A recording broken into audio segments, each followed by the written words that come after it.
ఎలక్షన్లో భాగంగా కాంగ్రెస్ పార్టీ ఆ రోజు ఏదైతే చేవెళ్ల సభల్లో ఎరికల సామాజిక వర్గానికి సంబంధించి ఏదైతే కార్పొరేషన్ ఏర్పాటు చేసి వాళ్ళకి సంబంధించి 500 కోట్ల బడ్జెట్ను కూడా వాళ్ళకి కేటాయిస్తామని చెప్పారు.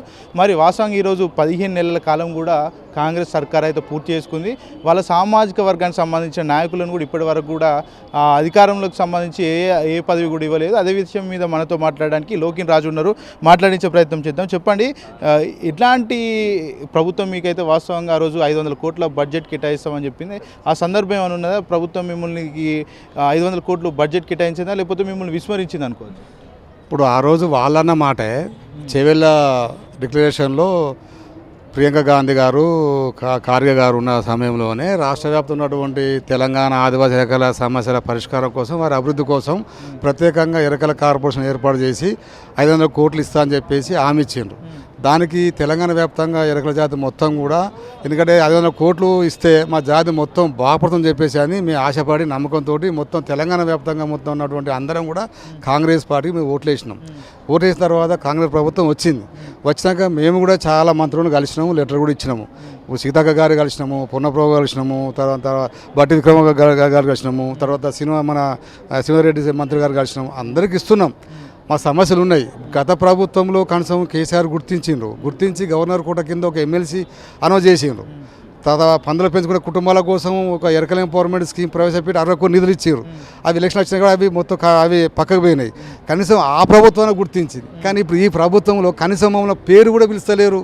అరే మేము ఈ రాష్ట్రం లేమా, మేము ఇక్కడ లేమా, మా ఏంది మా పరిస్థితి? ఇప్పుడు ఎస్టీలు అంటే ఓన్లీ లంబడ, కోయ, గోండు వాళ్ళే కాదు కదా, ఇలా ఎరకలలో మేము కూడా ఉన్నాం కదా, ఈ రాష్ట్రంలో ఉన్నాం కదా, మేము కూడా అన్ని రకాలుగా అన్ని వస్తువులు కొంటున్నాం. దాని మీద జిఎస్టీ వస్తుంది, ప్రభుత్వ ఖజానా వస్తున్నది. మాకు ఏమి ఇస్తున్నారు? కానీ మీరు అన్న మాటే మేము ఏమంటున్నాం, మీరు ఏదైతే అన్నారో ఎరకల కార్పొరేషన్ అన్నారు కదా, కానీ అది ఇవ్వండి అని చెప్పి అంటున్నాం. ఇప్పుడు మళ్ళీ ఎమ్మెల్యే కూడా కింద ఇప్పుడు మళ్ళీ మీకు అవకాశాలు వచ్చినాయి. కనీసం ఎరకల జాతిని గుర్తించి ఆ ఎమ్మెల్యే కూడా కింద ఒక ఎమ్మెల్సీ ఇవ్వండి. తప్పే ఉన్నది. ఇప్పటి వరకు స్వతంత్రం కానీ ఇప్పటి వరకు లంబడ, కోయ, గోండు వాళ్ళకి ఇచ్చారు కదా అన్ని రాజకీయ పార్టీలు. ఈసారి మా స్వామివారికి ఇవ్వని చెప్పి మేము కోరుతా ఉన్నాం. అది ప్రభుత్వం దృష్టికి తీసుకుపోయినా కానీ వాళ్ళు పట్టించుకోవట్లేదు. ఇది కరెక్ట్ కాదు. దయచేసి రేవంత్ రెడ్డి గారు మీరు చాలా సామ్యులు కాబట్టి ఖచ్చితంగా మా జాతిని గుర్తించి మా కనీసం ఎమ్మెల్యే కోట కింద ఒక ఎమ్మెల్సీ కానీ ఎరకల కార్పొరేషన్ ఏర్పాటు చేసి అది ఎరకల ఎంపవర్మెంట్ స్కీమ్ గత ప్రభుత్వం ఇచ్చింది.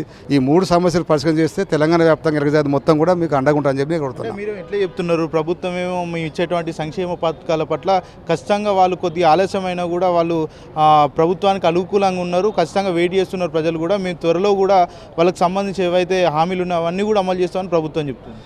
లేదండి, ఇప్పుడు వాళ్ళకి బీసీలు కావాలి, వాళ్ళకి మిగతా ఎస్సీలలో ఉన్న వాళ్ళు కావాలి. ఇప్పుడు ఎస్టీలు అనగానే లంబడ, కోయ, గోండు వాళ్ళే కావాలి. ఇప్పుడు మమ్మల్ని పట్టించుకోవడం లేదు కదండి అనేది నా బాధ. తెలంగాణ వ్యాప్తంగా లక్షలాది జనాభా కలిగి ఉన్నాము. మా కుల వృత్తులు కనుమరుగైపోయినాయి, తట్టలు బుట్టలు పోయినాయి, పందులు పోయినాయి, సోది పోయింది. మాకు బద్దరు లేదు, ఉండడానికి ఇల్లు లేవు, భూములు లేవు, జాగలు లేవు, మాకు ఎటువంటి సంక్షేమ పథకాలు అందట్లేదు. ట్రైకార్కి సంబంధించినటువంటి బడ్జెట్ కూడా మాకు రావట్లేదు, మాకు ఎటువంటి లోన్ లేవు. మేము అదే అడుగుతున్నాం. కనీసం మీరు అన్నమాట ఏకలవ్య కార్పొరేషన్ పెడితే కానీ మాకు ఒక రూపాయన మాకు వస్తుందని చెప్పి మేము కోరుతా ఉన్నాం, మేము విజ్ఞప్తి చేస్తూ ఉన్నాం. ప్రభుత్వం అసలు కనీసం కూడా పట్టించుకోవడం లేదు. మేము పదే కోరుతూ ఉన్నాము. రాష్ట్ర వ్యాప్తంగా తిరుగుతున్నాము, జిల్లాలో తిరుగుతున్నాం, చెప్తా ఉన్నాం. మీడియాలలో, యూట్యూబ్లలో, అన్ని పేపర్లలో రోజు వస్తుంది మా సమస్యలు. రోజు ఇంటర్వ్యూ రిపోర్ట్ వాళ్ళు కూడా పోతా ఉన్నది. కానీ ఎందుకు మనం పిలుస్తలేరు, మమ్మల్ని గుర్తిస్తారని చెప్పి నేను కోరుతా ఉన్నా. ఆదివాసీ మహిళ అయినటువంటి మంత్రి సీతక్క కూడా ఆమె కేబినెట్లో ఉన్నారు. ఆమెను కలిసి ఏమన్నా మీ సమస్య చెప్పే ప్రయత్నం ఏమైనా చేశారు? ఎందుకంటే ఆ రోజు చేవెళ్ళ సభలో వాళ్ళు హామీ ఇచ్చారు కాబట్టి. సీతక్క గారిని, ఆమె మా ఆదివాసీ గిరిజన బిడ్డ, మా దేవత. ఆమె అంటే మాకు చాలా ఇష్టం, గౌరవం, మా బిడ్డ కాబట్టి. ఇప్పుడు ఆమె ఉన్న శాఖ కూడా అది ఎస్టీ శాఖ కాదు, అది జనరల్గా ఉన్నటువంటి మంత్రి శాఖ. అయినప్పుడు కూడా మేము సీతక్క గారి దగ్గర 2-3 సార్లు పోయినాము, లెటర్ కూడా ఇచ్చినాము, చెప్పినాము. అక్క మా బాధ ఇట్టున్నాయి, చెవెలలో ఈ రకంగా అమలు చేసిరు మన ప్రభుత్వం, ఖచ్చితంగా కొంచెం దృష్టిలో పెట్టుకొని మాకు న్యాయం చేయండి. ఎందుకంటే ఏజెన్సీ ప్రాంతం అనగానే ఇప్పుడు ఊట్నూరు ఐటీడీఏ, 8 ఐటీడీ, మన బుద్ధశీలం ఐటీడీ అనేది ఫండ్స్ అటు పోతూ ఉన్నాయి, మాకు రావట్లేదు. మేము మొత్తం మైదాన ప్రాంతంలో ఉన్నాం, మాకు ఎటువంటి ఒక రూపాయి అందట్లేదు అని చెప్పేసి మేము పదే సీతక్కను కోరినాం. ఇప్పుడు సీతక్క కాన్స్టిట్యున్సీలో కూడా కాకతీయ రాజులు కట్టినటువంటి నాంచారమ్మ టెంపుల్ ఉన్నది. ఆ నాంచారమ్మ టెంపుల్ మొత్తం కూలగొట్టిరు. దానికోసం కూడా మంత్రి గారు సీతక్క గారు కలిసిన ఆమె కూడా జాతరకు వచ్చింది, సంతోషం. అది మొత్తం కూలగొట్టిరు, శిల్పాలు కళాఖండాలు మొత్తం సర్వనాశనం అయిపోయినాయి, కాకతీయ సంపద మొత్తం. అది పట్టించుకోవడం లేదు, స్టేట్ గవర్నమెంట్ పట్టించుకోలే, గత ప్రభుత్వం పట్టించుకోలే, ఇప్పుడు అక్క కాన్ఫరెన్స్లో ఉన్నారు, దయచేసి మీరన్న పట్టుకొని చెప్పి కూడా పదే అంటే ఇటువంటి సమస్యల మీద మొత్తం కలిసి మేము చెప్తున్నాం.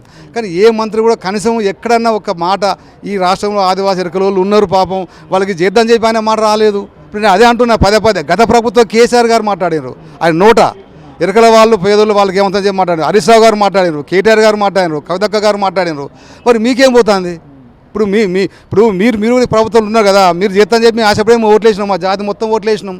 మాకు కనీసం మాకు మీరు ఇచ్చినటువంటి మాటే మాకు ఇవ్వని చెప్పి అడుగుతున్నాం. మీరు వేరే డిమాండ్ చేస్తలేము కదా, మీరు ఏదైతే అనౌన్స్ చేసిండ్రో అవి మాకు ఇవ్వని చెప్పి అంటున్నాం. లేదంటే మరి మాకు ఉన్నటువంటి పరిస్థితుల్లో మేము ఏం చేయాలని మేము చేస్తాం ప్రభుత్వానికి. ఎందుకంటే ప్రజల ఎన్నుకోబడ్డ ప్రజానాయకులు మంత్రులు మాకు చేయకపోతే రేపు పొద్దున ఏ రకంగా వస్తారు జిల్లాల వారిగా? రేపు స్థానిక ఎలక్షన్ ఉన్నాయి, మేము ప్రసారం చేయమా? మాకు న్యాయం చేయకపోతే మేము ఖచ్చితంగా ఎండగడతాం, తప్పదు అది. ఖచ్చితంగా దయచేసి రాష్ట్ర ముఖ్యమంత్రి వాళ్ళు మంత్రులు వాళ్ళు ఆలోచించి ఎరకల జాతిని గుర్తించి మాకు అన్ని రకాలుగా ఏమని చెప్పి మేము కోరుతా ఉన్నాం. ప్రభుత్వం కూడా చెప్తుంది అన్ని సామాజిక వర్గాలకు సమాన అభివృద్ధి కేటాయిస్తామని ప్రభుత్వం కూడా పదే కూడా చెప్తుంది.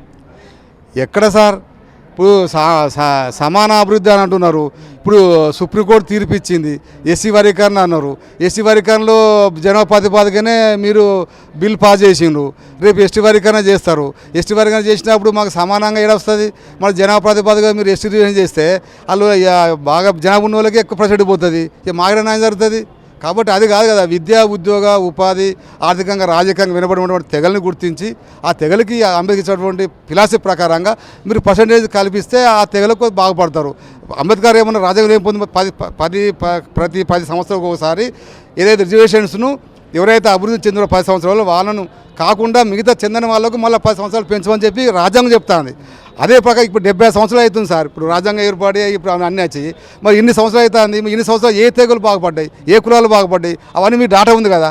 మరి మిగతా తెగలు ఏదైతే బాగుపడలేదో ఆ తెగలు గుర్తించి వాళ్ళకి ఏమని చెప్పి అంటున్నాము, తప్పలేదు కదా. ఇప్పుడు ఆరా కాకుండా జనాభా ప్రాతిపదిక ఓటు బ్యాంకుకి దృష్టిలో పెట్టుకొని మీరు వేబీసీడీ వర్గీకరణ చేస్తే నష్టపోయేది మళ్ళీ పేదోళ్ళే కదా అని చెప్పి నేను కోరుతా ఉన్నా ప్రభుత్వానికి. ఎక్కడ సమానం జరుగుతుంది? ఇలా బడ్జెట్ ఉన్నది, మాకు ఎక్కడ ఇస్తారు ఎస్టీ బడ్జెట్? ఎక్కడ ఉన్నది? ఇంతవరకు కూడా గత సంవత్సరం ఉన్న బడ్జెట్లో ఉన్న అనవసరం కూడా ఒక రూపాయి కూడా మంచిది. ఇప్పటికి 35,000 కుటుంబాలు ఇప్పుడు లోన్ల కోసం వాళ్ళు వెయిట్ చేస్తూ ఉన్నారు. దాదాపు 217 కోట్లు బకాయి అట్లే ఉన్నది, అవి రిలీజ్ చేయలేదు, కొత్త బడ్జెట్ లేదు, కొత్త లోన్స్ లేవు, చాలా సమస్యలు ఉన్నాయి. కాబట్టి దయచేసి ఏంటంటే గిరిజన సమస్యలు అంటే ఈ రాష్ట్రంలో గిరిజనులు పట్టించుకునే ప్రభుత్వం ఉందంటే అది ఒక కాంగ్రెస్ ప్రభుత్వం. ఎందుకంటే ఇంతవరకు కూడా మాట్లాడలేదు గిరిజనుల గురించి, గిరిజన సమస్య గురించి మాట్లాడలేదు. ఏమున్నా బీసీలు మిగతా వాళ్ళ గురించి మాట్లాడుతూ ఉన్నారు. ఇప్పుడు అంబేద్కర్ ఓవర్సీస్ స్కాలర్షిప్ ఉన్నది, ఇలా గత కేసీఆర్ ప్రభుత్వం దాన్ని ప్రవేశపెడితే మరి ఇప్పుడు ఉన్న ప్రభుత్వం దాన్ని అమలు చేస్తలేదు.